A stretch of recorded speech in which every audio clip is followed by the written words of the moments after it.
আলহামদুলিল্লাহ, সকল প্রশংসা মহান রব্বুল আলামিনের দরবারে।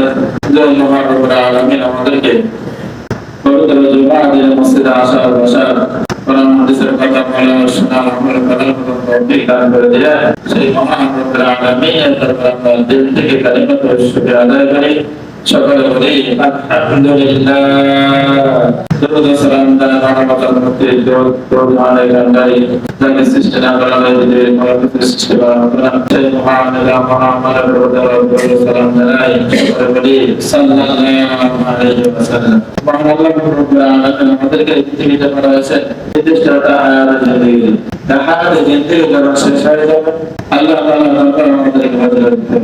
শুধুমাত্র হায়াতের জিন্দেগি আমাদের শেষ নয়। মুসলমানের একমাত্র উদ্দেশ্য হলো, কেবলমাত্র উদ্দেশ্য হলো পরকালের জিন্দেগি। আল্লাহ তাআলা যে হায়াতের জিন্দেগি আমাদেরকে দান করেছেন, এই হায়াতের জিন্দেগির উপর ভিত্তি করে আমাদেরকে পরকালের নির্দিষ্ট বাসস্থানের ব্যবস্থা করবেন। এই নির্দিষ্ট একটা হায়াতের জিন্দেগি আল্লাহ রাব্বুল আলামিন দিয়েছেন শুধুমাত্র পরীক্ষা করার জন্য। এই পরীক্ষায় এটা হায়াতের জিন্দেগি আমাদের যে একটা সময় বেঁধে দিয়েছে, এই বেঁধে দেওয়ার সময় আমরা তিনটে প্রশ্ন করবেন। প্রশ্নগুলো পাস করে দিয়েছে। একটি বছর ধরে তারা স্কুল কলেজ মাদ্রাসা পড়ে তার পরীক্ষা দেয়। পরীক্ষায় একটি বছর ধরে যা কিছু পড়া তার উপর প্রশ্ন আসে। কোন প্রশ্নটা আসবে তবে একটা সিলেবাস থাকছে, সিলেবাস অনুযায়ী প্রশ্ন হয়। যদি কোন প্রশ্নটা পরীক্ষা আসবে সেগুলো আগে জানতে হবে না। দেখতে তাই মুসলমানের হায়াতের জিন্দেগি আমাদের সব জিনিস যে জিনিসটা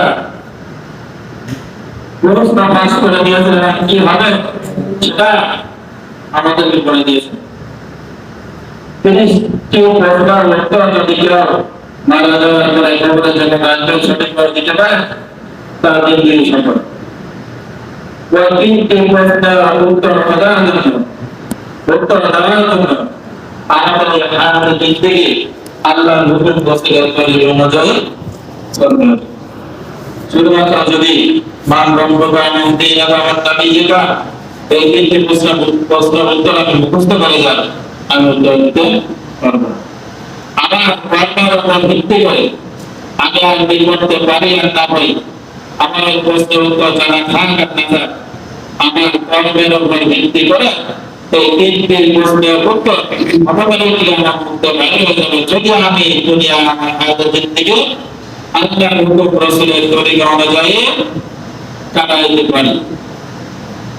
আর যদি আমি আল্লাহর হুকুম রাসূলের তরিকা অনুযায়ী আমার জিন্দেগিকে পার না করি, আমি তিনটে প্রশ্নের উত্তর সারা জীবন যদি মুখস্থ করে যায়, আমার মা যাওয়ার পরে বাবার যখন বেঁধে আসবে ওই তিনটে প্রশ্নের উত্তর আমার মধ্যে কখনো বাইরে হবে। আমাদের আমলের জিন্দেগি আর আমল করতে হবে। আমাদের এই হায়াতের জিন্দেগি মারা যাওয়ার পরে কোন আমল আল্লাহ তাআলার কাছে কবুলিয়ত নাই। দুনিয়ার হায়াতের জিন্দেগি একটা নির্দিষ্ট পরিমাণ দিয়ে আল্লাহ পাক রব্বুল আলামিন সৃষ্টি করেছেন। এবার হায়াতের জিন্দেগি যে আমরা বছর শুরু থেকে শেষ পর্যন্ত, বিশেষ করে আগামী বছর শুরু এবং শেষ এর বিশেষ কিছু দিন রাত মাস আছে যেগুলো বিশেষভাবে ইবাদতের জন্য আল্লাহ তাআলা বিশেষভাবে বিশেষিত করেছেন। দোয়া কবুলের জন্য আল্লাহ রাব্বুল আলামিন তার হাকিমের মাধ্যমে আমাদেরকে জানিয়ে দিয়েছেন যে এই দিনগুলো আমরা বেশি বেশি আল্লাহ তাআলার দরবারে ইবাদত করতে হবে। সেগুলো আল্লাহ তাআলার দরবারে কবুল হওয়ার আশা করা যায়, দোয়া কবুলের আশা করা যায়, ইবাদত করতে কবুল হওয়ার আশা করা যায়। এর মধ্যে সামনে যে মাসটা আসছে আমরা সবাই জানি জিলহজ মাস, আগামী বছরের শেষ মাস। মুহররম মাস শুরু এবং জিলহজ মাস আগামী বছরের সর্বশেষ মাস। এই সর্বশেষ মাসে প্রথম 13 দিন, বিশেষ করে প্রথম 10 দিনের কথা কোরআন হাদিসে বেশি উল্লেখ আছে। আর আমরা জানি 10, 11, 12 এই 3 দিন কোরবানির সময়। এই 3 দিন আলাদা একটা মর্যাদা আছে। কিন্তু বলেন ওয়াল ফাজরি ওয়া লায়ালিন আশর, 10 দিন এবং রাতের কসম খেয়েছেন আল্লাহ। ফজরের কসম খেয়েছেন, 10 দিন এবং রাতের কসম খেয়েছেন। বলেছে এই 10 দিন এবং রাত হলো জিলহজ মাসের 1 তারিখ থেকে 10 তারিখ। কেন কসম করা হয় 10 দিনে? আল্লাহ তাআলা কসম খাওয়ার উদ্দেশ্য হলো এই 10 দিনে বিশেষ একটা ফজিলত আছে। আল্লাহ রাব্বুল আলামিন আমাদেরকে পৃথিবীতে বানিয়েছেন লিয়াবলুয়াকুম আইয়ুকুম আহসানু আমালা। কে কত সুন্দর আমলের মালিক তৈরি করতে পারে, কে কত সুন্দর আমল আল্লাহ তাআলার কাছে উপস্থাপন করতে পারে, কে কত বেশি আমলের প্রতিযোগিতা করতে পারে। এটা পরীক্ষা করার জন্য আল্লাহ রাব্বুল আলামিন আমাদেরকে পৃথিবীতে বানিয়েছেন, অন্য উদ্দেশ্য আমাদেরকে বানায় নাই। যার উদ্দেশ্য যদি আমি মুসলমান হই, তাহলে মুসলমানের দিক থেকে আমল ফুটে ফুটে ফুটে বসে বসে বসে আমাদেরকে বানাচ্ছে।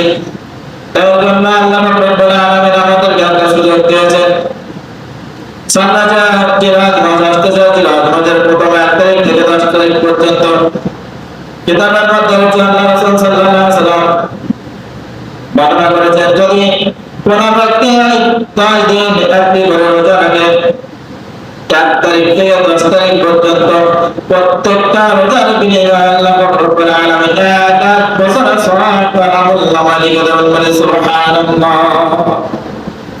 অনেক ফজিলতের কিছু দিন আছে, কিছু সময় আছে, তার মধ্যে সবচেয়ে গুরুত্বপূর্ণ আল্লাহ রাসূল সাল্লাল্লাহু আলাইহি ওয়াসাল্লাম সাহাবাদেরকে বললেন, আমি কি তোমাদেরকে বলে দেব এমন বিশেষ আমলের দিন যার সমস্ত আমল আছে আল্লাহ তাআলার কাছে প্রিয়? সাহাবাগণ জিজ্ঞাসা করেন, আল্লাহ রাসূল সাল্লাল্লাহু আলাইহি ওয়াসাল্লাম, যে আমলটা আপনি বলে দিলেন বলবেন, সেই আমলটা কি জিহাদের চেয়ে উত্তম? অর্থাৎ দিন কায়েমের জন্য জান মাল দেওয়া যায়, যুদ্ধে শরীক হওয়ার বলেছেন এই জিহাদের চেয়ে উত্তম সেই দিন করা সেই আমলটা। আল্লাহ রাসূল সাল্লাল্লাহু আলাইহি ওয়াসাল্লাম বললেন, এই আমলটা জিহাদের চেয়ে উত্তম আমল। আল্লাহ রাসূল সাল্লাল্লাহু আলাইহি ওয়াসাল্লাম বললেন, সেই আমলটা হলো জিলহজ মাসের 1 তারিখ থেকে 10 তারিখ পর্যন্ত। এই দিনগুলো আল্লাহ তাআলার কাছে অত্যন্ত প্রিয়। এই দিনগুলো যদি কেউ আমল করে আল্লাহ তাআলা সেই আমলগুলো কবুল করেন। আল্লাহ তাআলার প্রিয় পাত্র হওয়ার জন্য অন্যতম একটা মাধ্যম, অন্যতম একটা সুযোগ হলো এই দিনগুলো আমল করা। আল্লাহ সাল্লাল্লাহু আলাইহি ওয়াসাল্লাম বললেন, তবে যদি কেউ জিহাদের ময়দানে যায়, তার জান এবং মাল নিয়ে জিহাদের ময়দানে গেল, জিহাদের ময়দানে যে জান এবং মাল যে দুটোই আল্লাহর রাস্তায় কোরবানি করলো, এটা ওই দিনের চেয়ে উত্তম। অর্থাৎ যে ব্যক্তি জিহাদে গেল, জিহাদের চেয়ে উত্তম দিন হলো এই জিলহজ মাসের প্রথম 10 দিন। তবে ওই ব্যক্তি তার চেয়ে উত্তম দিন ওই ব্যক্তির কাছে যে ব্যক্তি জিহাদের জান মাল নিয়ে চলে গেল, জানার পরে সে জান কোরবানি করে দিল, আর মাল তো জান কোরবানির সাথে সাথে মালগুলো তো চলে গেল। ওই ব্যক্তি এই 10 দিন আমল হচ্ছে ওই ব্যক্তির আমল উত্তম। যে ব্যক্তি শহীদ না শুধুমাত্র জিহাদে গেছে, তার চেয়ে ওই দিনগুলো অন্য একটা হাদিসে বর্ণনা করা আছে, দুনিয়ার মধ্যে যত দিন আছে সেই দিনগুলোর মধ্যে জিলহজ মাসের প্রথম দিন আর প্রথম 10 আল্লাহ তাআলার কাছে সবচেয়ে প্রিয় দিন। অর্থাৎ আল্লাহ রাসূলের হাদিসগুলো অনেক সহিহ হাদিস, যার মধ্যে বর্ণনা যেগুলো আমলের বিষয় দিন এবং সওয়াবের দিক থেকে অনেক বেশি। যেমন একটা হাদিস, এই ফজরের সুন্নাত আল্লাহ তাআলার কাছে অনেক দামি। আমরা 5 ওয়াক্ত নামাজ পড়ি, 5 ওয়াক্ত নামাজ ফরজ নামাজ আল্লাহ তাআলার কাছে অবশ্যই আদায় করণীয়, সুন্নাত ও মুআক্কাদাত আদায় অবশ্যই করণীয়। কিন্তু এর মধ্যেও এই যে ফজরের সুন্নাত অতি উত্তম এবং গুরুত্বপূর্ণ, এর মধ্যে আমরা জুমার দিনের ফজরের নামাজ আল্লাহ তাআলার কাছে সবচেয়ে গুরুত্বপূর্ণ এবং দামি। ফজরের সুন্নাত দামি এবং বিশেষ করে জুমার দিন ফজরের সুন্নাত আল্লাহ তাআলার কাছে অত্যন্ত দামি। এবারে কয়েকটা ফজিলত বর্ণনা করেছিলাম। তো এই দিনের জুমার দিনের ফজরের সুন্নাত যেমন মর্যাদা, সপ্তাহের মধ্যে এই জুমার দিনের আলাদা একটা মর্যাদা। তেমনি রমজান মাসগুলোর মতো রমজান মাসের আলাদা একটা মর্যাদা, এর মধ্যে সবে বদরের মর্যাদা আলাদা। এবং দিনের মধ্যে সর্বশ্রেষ্ঠ দিন হলো এই 10টা দিন। অনেক আছে বলে 10 দিন এবং রাত 2টা সময় করেছে। দিনের বেলা যদি রোজা রাখে তাহলে এক একটা রোজার বিনিময় আল্লাহ রাব্বুল আলামিন তার 1000 বছর করে রোজা রাখার সওয়াব দান করলেন। আদম তো রবে বলে সুবহানাল্লাহ। এক একটা রোজার বিনিময় কত দিন? 1000 বছর, 1000 দিনে রোজা রাখার সমান। এবং রাতের বেলা নামাজ আদায় করা, কিয়ামুল লাইল আদায় বলতেছেন যে লাইলাতুল কদরে নামাজ আদায় করলে যেমন সওয়াব হয়, ওই দিন পুরো রাতে যদি কেউ ইবাদত বন্দি করে, এই রাতে লাইলাতুল কদরে ইবাদত করলে যেমন সওয়াব হয়, ওরকম সওয়াব আপনারা আমার আল্লাহ রাব্বুল আলামিন দেবে দেন বলে সুবহানাল্লাহ। রাত এবং দিনের মর্যাদা গুলো এত বেশি। এজন্য বলছি যে সামনে আসতেছে আমাদের এই জুমার আগে সেই দিনগুলো আসতেছে। আমরা নামাজ পড়তে আসতেছি। যদি কোনো ব্যক্তি উত্তম রূপে রুজু করে একমাত্র মসজিদে নামাজের উদ্দেশ্যে আসে, সে যেন ইহরাম বেঁধে নামাজ পড়ার জন্য গমন করে বলি সুবহানাল্লাহ। শুধু তাই নয়, ওদের চার প্রত্যেকটা কদম লেখা হয়, তার প্রত্যেকটা কদম লেখা হয়। বলছে যে একটা করে কদম ছোটা হয়, একটা করে মর্যাদা দান বৃদ্ধি করে, একটি করে নেকি তার বৃদ্ধি পেতে থাকে বলে সুবহানাল্লাহ। আরেকটা কদম ছোটা তার একটি করে গুনাহ মাফ হতে থাকে বলে সুবহানাল্লাহ। তাহলে গুনাহ মাফ হতে থাকে এবং সওয়াব নেকি বৃদ্ধি পেতে থাকে। বাইরে থেকে কেউ যদি উত্তমভাবে রুজু করে মসজিদে একমাত্র নামাজের উদ্দেশ্যে আসে, বিশেষ বিশেষ সময় বিশেষ বিশেষ মুহূর্ত করে আল্লাহ তাআলার কাছে অনেক প্রিয় এবং মর্যাদা। তো এগুলো কিসের জন্য? শুধুমাত্র পরকালে আল্লাহ তাআলা আমাদেরকে মাফ করাবেন কিভাবে সেই উদ্দেশ্যে, আর আমাদের উদ্দেশ্য আল্লাহ তাআলার কাছে আমরা কিভাবে মর্যাদা পেতে পারি। হাদিসের মধ্যে আজকে আলোচনার মধ্যে আছে, কথার মধ্যে বলেছেন বর্ণনা প্রত্যেকটা জান্নাতের আফসোস করবে প্রত্যেকটা মুহূর্তের জন্য দুনিয়া, যে কিভাবে তার সময়গুলো প্রয়োজনীয় সময়গুলো তারা কাজে লাগাতে পারে। যারা লিখেছেন যে লাম তাসমাকুনা আমালা জান্না ইল্লা আলা সাআদান মারওয়াতান বিহি লা ইয়াযকুরুল্লাহ তাআলা বিহি। বলতেছেন যে জান্নাতের অধিবাসীরা দুনিয়ার কোন কিছুর জন্য আফসোস করবেন না। জান্নাতে যারা যাবে দুনিয়ার কোনো কিছুর জন্য তারা আফসোস করবে না। শুধুমাত্র যে মুহূর্তগুলো আল্লাহ জিকির ছাড়া অতিবাহিত হয়েছে, যে মুহূর্তগুলো আল্লাহ স্মরণ ছাড়া আল্লাহ তাআলা জিকির ছাড়া অতিবাহিত হয়েছে, সেই দিনগুলোর জন্য তারা আফসোস করবে। আপনাদের অনেক হাদিস বলেছেন সহিহ হাদিস। আমার একটা হাদিস তার অর্থ যে যদি কয়েকজন মানুষ কোথাও একাত্তরে বসে কিন্তু সেই বৈঠকে তারা আল্লাহ জিকির না করে, তবে তা তাদের জন্য ধ্বংস ক্ষতি করে। যে মজলিসে কয়েকজন মানুষ একত্রিত হলো কিন্তু আল্লাহ নাম যাতে সেখানে না হয়, আল্লাহ স্মরণ যাতে সেখানে না থাকে, সে তাদের ক্ষতির কারণ হবে। যদি কোনো মানুষের সামান্য পরিমাণও হাঁটে এবং সে হাঁটার মধ্যে সে আল্লাহ জিকির না করে, তাহলে তা তার জন্য ধ্বংস ক্ষতির কারণ হবে। মানুষ হাঁটলো, কোথাও যাচ্ছে, কিন্তু সে হাঁটার মধ্যে তার জিকির হলো না, আল্লাহ তাআলা স্মরণ হলো না, সেটা তার জন্য ক্ষতির কারণ হবে।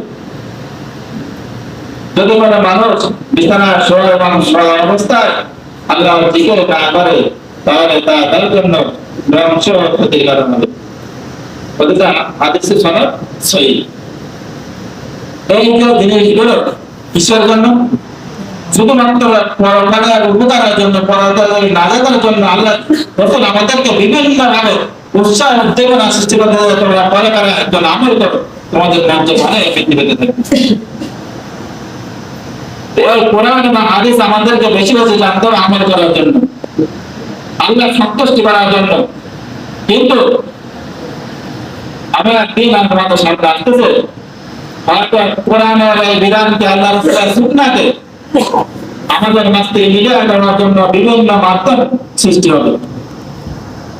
আপনারা ইতিমধ্যে অনেক শুনেছেন, বিশেষ করে শিক্ষিত সমাজ যারা আছেন, তারা ব্যবহার করে যে নারী সংস্কার একটা অধিদপ্তর গঠন করা হয়েছে। সে অধিকার তাদের নারী উন্নয়নমূলক সংস্কার গঠন করা, তাদেরকে যে দায়িত্ব দেওয়া হয়েছে যে তাদের মধ্যে যে কজন নারী আছে তারা অর্ধরঙ্গ নারী, তাদেরকে দেওয়া হয়েছে নারী সংস্কার মূলক সংশোধন একটা প্রতিবেদন তৈরি করার জন্য। তারা প্রতিবেদন তৈরি করছে, সেই প্রতিবেদনে যে কাজগুলো তারা করছে ডাইরেক্ট কোরআনের বিরোধিতা তারা করছে। অথচ যে 11 জন দেখলাম নাম বললাম একদম অমুসলিম না, এবং কারো ছবি কি আছে মাথায় তাদের একদম কাপড় নাই। এটা সংবাদ সম্মেলন, এটা ভিডিও আমার কাছে দেখলাম, তাদের মাথায় কাপড়, ছবি কি দিয়েছে কাপড় নাই, ওই অবস্থায় সংবাদ সম্মেলন তাদের মাথায় কোনো কাপড় নাই, তাদের অর্থ প্রদান করা যায়, এতে কোনো সন্দেহ নাই। তাদের পর্দা নাই, তাদেরকে দিয়েছে নারী সংস্কারমূলক সংশোধনের প্রতিবেদন তৈরি করার জন্য। তারা মন্তব্য করেছে ডাইরেক্ট কোরআনের যে পুরুষ উত্তরাধিকার সূত্রে যে ছেলেরা পায় 2 ভাগ আর মেয়েরা পায় 1 ভাগ, এই বিষয়ে তারা ডাইরেক্ট তারা সংশোধনের দাবি করেছে। তারা দাবি করছে যে পুরুষরা নারীদের পরিচালক, এই বিষয়ে তারা সংশোধন দাবি করছে। তারা ডাইরেক্ট কোরআনের বিরোধিতা করছে, 318 পৃষ্ঠা একটা প্রতিবেদন তৈরি করছে। বিবাহ বন্ধন আবদ্ধ হওয়ার পরেও নাকি স্ত্রীদের জোর করব, মানে স্ত্রীদের অনুমতি ছাড়া যদি তাদের সাথে মেলামেশা করা, সেটা তাদের ধর্ষণের সাথে উল্লেখ করেছে। নাউজুবিল্লাহ, এবং সমাজে নাউজুবিল্লাহ, বৈধ কাজকে তারা অবৈধ করে দিয়েছে। প্রতিটা ব্যক্তিকে তারা চরম জিনিসের সাথে তুলনা করার জন্য বলেছে, যেগুলো একটা সুস্থ মস্তিষ্কের মানুষ যেগুলো কাণ্ড তারা বলে না করতে, গ্রহণ না করতে উদ্যোগ, এবং এরা প্রতিবাদ তারা চাচ্ছে। কিন্তু তারপরে এইগুলো দিয়ে তারা সমাজে এমন কিছু সৃষ্টি করতে চাচ্ছে যা আমাদের সুস্থ মস্তিষ্কের মানুষ সহিভাবে কোরআন মানে ধর্মভাবে জীবনযাপন করছে, এইটা তারা সম্পূর্ণ বিক্রি করতে চায়। আস্তে আস্তে আস্তে যেগুলো তারা আমাদের সামনে চাপিয়ে দেওয়ার জন্য অগ্রসর হচ্ছে। এই প্রতিবেদনগুলো যারা দেখেছেন তারা সুন্দরভাবে বুঝতে, অল্প সময় আলোচনা করতে অনেক দীর্ঘ একটা সময় আলোচনা করা দরকার, যে আমাদের কিভাবে কোরআন ডাইরেক্ট বিরোধিতা তারা করছে। এই জিনিসগুলো যদি বাস্তবায়ন করে কোন সরকারের মাধ্যমে, কোন ক্ষমতাধারের মাধ্যমে, যদি এই জিনিসগুলো সাধারণ মুসলমান আলেমরা তো কখনো মেনে নেবে না, তারা জীবন মেনে নেবে না। সাধারণ মুসলমান যদি তারা এই জিনিসগুলো বুঝতে পারে, তারা কখনো মেনে নেবে না।